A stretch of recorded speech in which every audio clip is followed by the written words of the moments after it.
وكواعب أترابا وكأسا دهاقا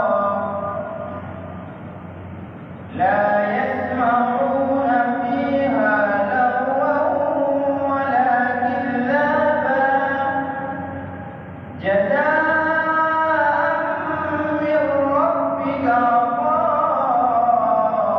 حسابا رب السماوات والأرض وما بينهما الرحمن لا يملكون منه خطابا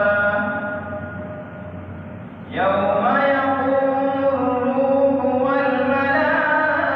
والملائكة صفا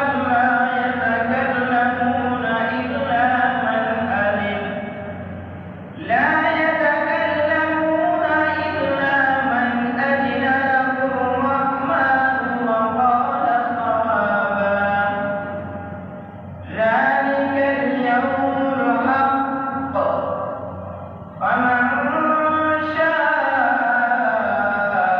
اتخذ إلى ربه مآبا إنا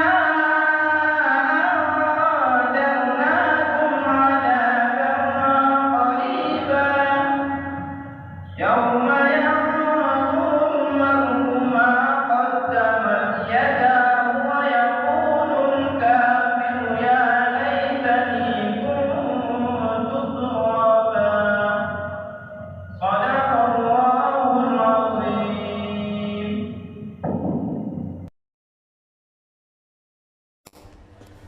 Thanks for watching. Don't forget to like, comment, share and subscribe to Al Wahid channel.